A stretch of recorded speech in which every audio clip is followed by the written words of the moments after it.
Assalamualaikum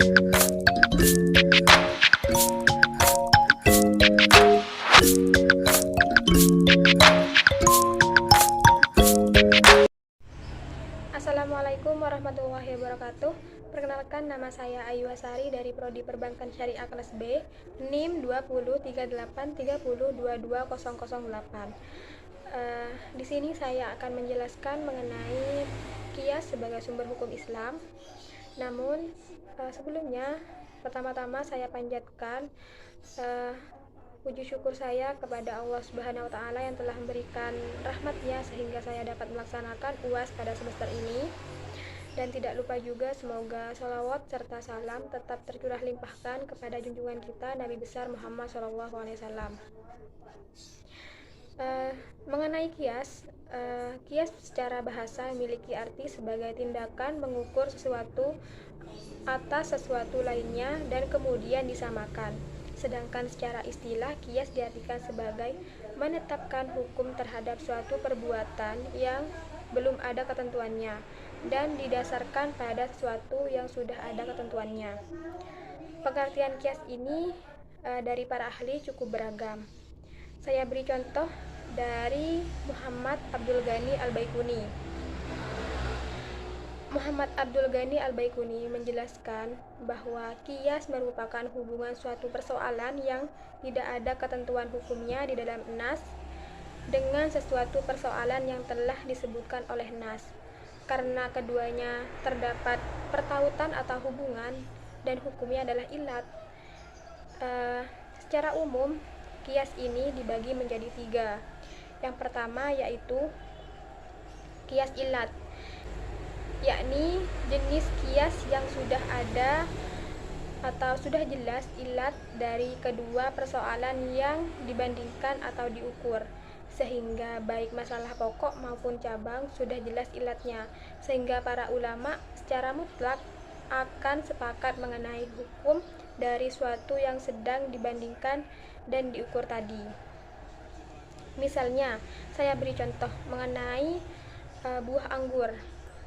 Buah anggur memang halal untuk dikonsumsi, namun buah anggur setelah dijadikan minuman akan mengandung alkohol. Nah, alkohol tadi yang dapat memberikan efek memabukkan sehingga hukumnya jika diminum sudah jelas dapat memabukkan dan haram. Kemudian qiyas ilat ini dibagi menjadi 2 lagi.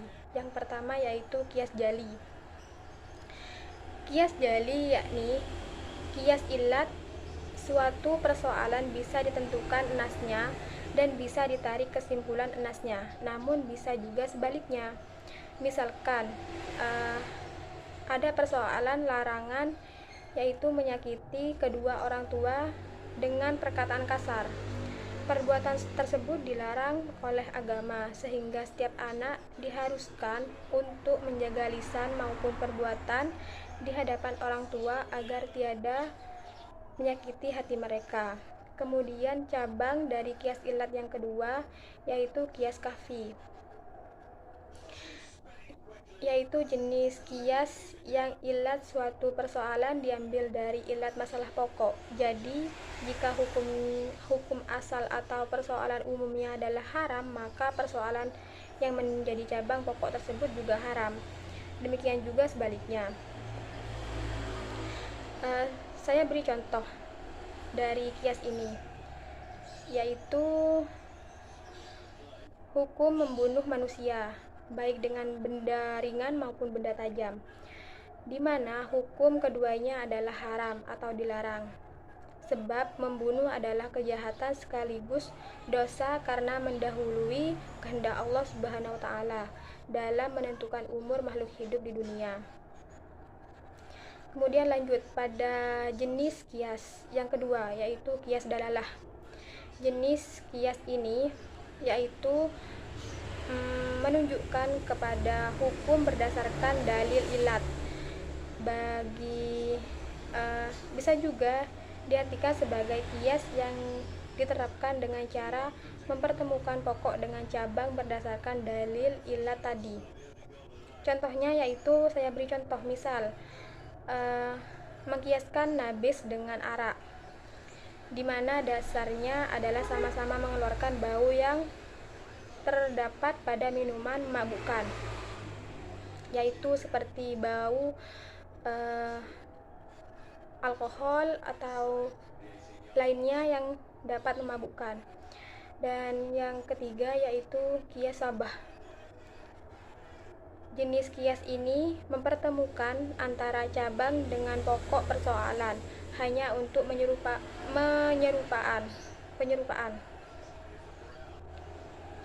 Contohnya yaitu bisa diambil dari tindakan mengusap-ngusap atau menyapu kepala anak berulang-ulang. Tindakan tersebut disamakan seperti menyapu lantai dengan sapu. Hanya saja untuk kias sabah sendiri oleh para muhakkikin mendapatkan penolakan, sehingga menjadi jenis kias yang terbilang jarang ditetapkan. Dari jenis-jenis dan pengertian yang saya sampaikan barusan, bisa diambil kesimpulan atau pengertian yang lebih sederhana lagi tentang kias, yaitu tindakan melakukan analogi atau perumpamaan sehingga bisa didapatkan hukum dari suatu persoalan yang memang belum ada dasar hukumnya dalam Islam.